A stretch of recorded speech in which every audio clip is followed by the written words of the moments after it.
All right, class. So who's heard about the upcoming school levy on February 8th? Okay, let's step back a bit. Who knows what a levy is? A tax? Good, Zeke. Why do we need taxes? To pay for stuff?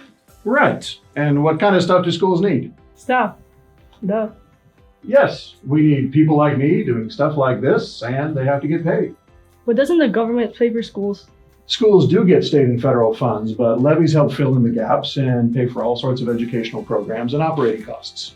Like school supplies? Yes, the students and staff will need all kinds of school supplies. How about security? Of course, every school needs security measures, and our district has 5 security guards. Computers? Yes, technology plays a big role in schools, like the Chromebook each of you have. That makes sense, but didn't the taxpayers just help us get the new high school? Yes, they did. This amazing new school was paid for with a bond, which is a little bit different. There's an old saying that bonds are for buildings and levies are for learning. Will the levy help with smaller class sizes? It can. This levy will fund roughly 10% of the district's general fund budget. Maintenance? These restrooms don't clean themselves. Well, I mean, they flush themselves, but you still have to clean them. In sports?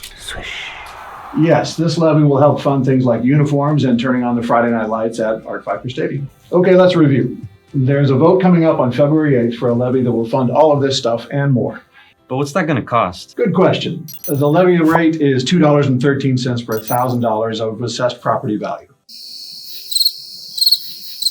What's that even mean, though? Look at it like this. If the levy passes, a person who owns a $300,000 home will pay $639 a year in annual property taxes. That's $53.25 per month. Finally, that phone does something useful. But nobody likes new taxes. Ah, that's true, but this isn't a new tax. This levy simply replaces an existing levy that expires in 2022. So the levy money goes to benefiting students? You could say that.